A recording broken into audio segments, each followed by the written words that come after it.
Fair evening to you all.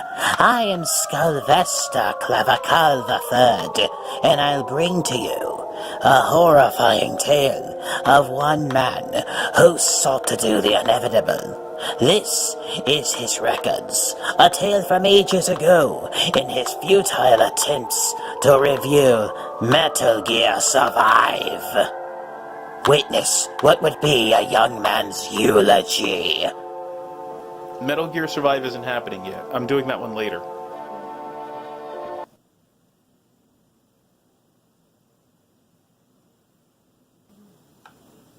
Huh. So you were there the whole time then? I kinda ran into a few complications, so I canceled the Halloween special this year. Sorry.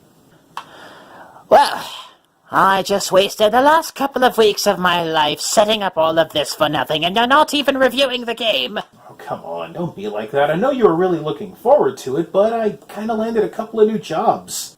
Ah, I'm not speaking to you. Alright, look, I'll make it up to you. We can review another Konami game. I've got Castlevania. I suppose that one will suffice.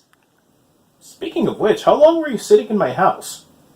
That reminds me, can I borrow some of your food? I'm quite hungry.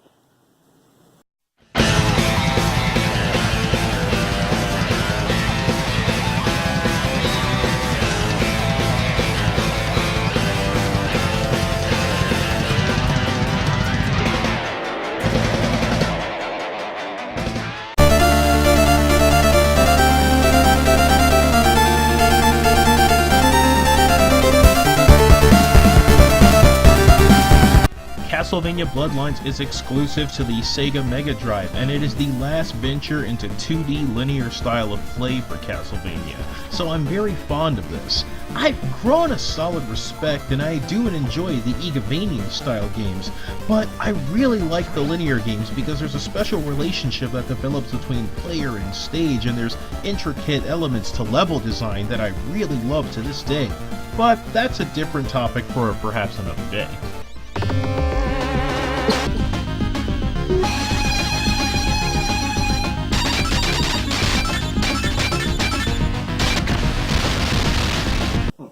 Bloodlines entwines the Castlevania lore into the Bram Stoker Dracula novels. John Morris is the descendant of Quincy, and Elizabeth Bartlett is orchestrating events in World War I to awaken Dracula. Now, one might say that crossing these two canon stories of Dracula together might border on lunacy, but I kinda like it. Further entwining the never-ending battles between the vampire slayers and their sworn enemies sets itself up for establishing something that, or what I think Lords of Shadow 2 sought to do.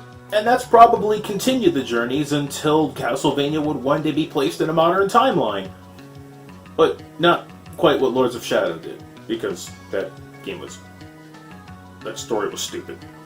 He proceeded to drone on incessantly in a failed effort to try and make sense. Don't be too surprised if he says that Dracula Dead and Loving It would fit in with Castlevania lore. There is one teensy little thing that I want to tackle before I proceed. I prefer Castlevania Bloodlines over Super.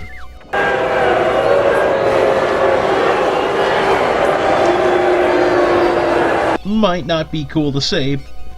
Look, Super Cas is awesome, the game is phenomenal, but there's a connection missing with the controls that I feel is not there because they took so many liberties with them. It feels a tad too arcadey.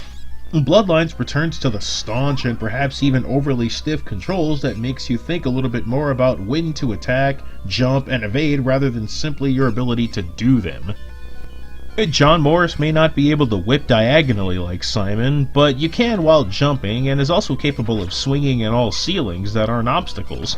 He can also use the powered versions of the alt weapons like in Rondo of Blood.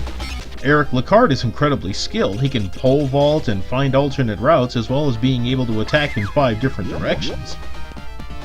John Morris plays more like the traditional Belmont style. Lecard has a great set of abilities that sets him apart, and it opens up many options of play as far as attacking and playing defense, but it doesn't feel overpowering in that game-breaking fashion, similar to how Zero was way too strong in Mega Man X4. The daunting challenge that Bloodlines provides isn't mitigated by this. The controls, the jumping, the whip reaction and recovery time, it doesn't feel as fast as Super Castlevania, but I think that they polished a lot of the rougher edges to provide a very smooth playing game while still maintaining a very daunting challenge. And to me, that's the best thing about this and why I do take it over Super Castlevania. Then there's the visuals.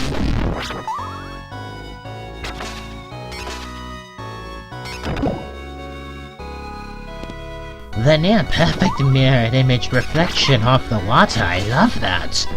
And that fractured glass visual trick. Say, when you're done reviewing this, I'd like to know what this game is doing afterwards. No, you're not dating my game. Come on, I'll have a home by 8.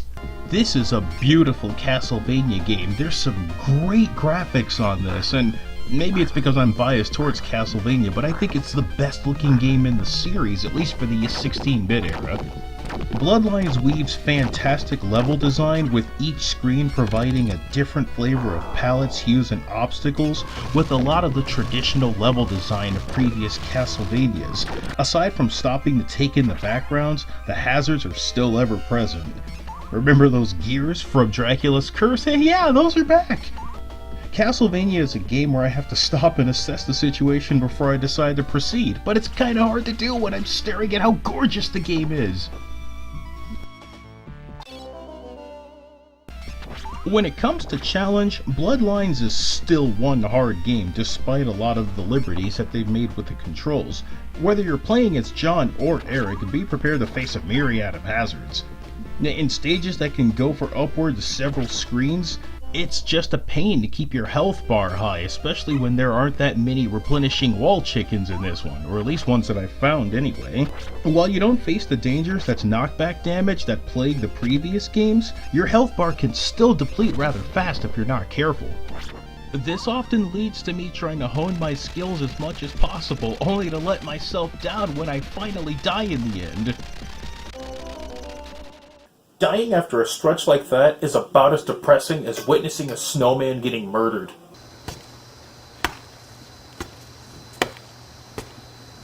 As daunting as Bloodlines can be at certain intervals, I think one area it pales slightly is when it comes to the bosses. I did find them easier than Dracula's Curse or Rondo of Blood.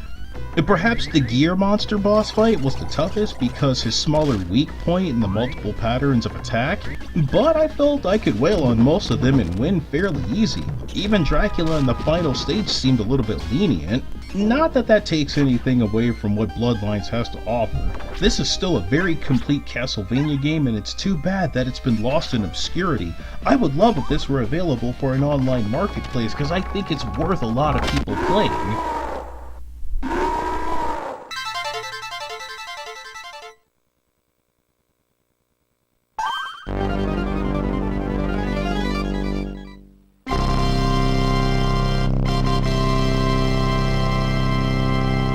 It may not have been a Halloween special, but hey, I enjoyed that. What were the scores? I'm sorry, what? The scores, you blithering dunce! You flapped your fleshy gums for an eternity. You didn't give us any scores!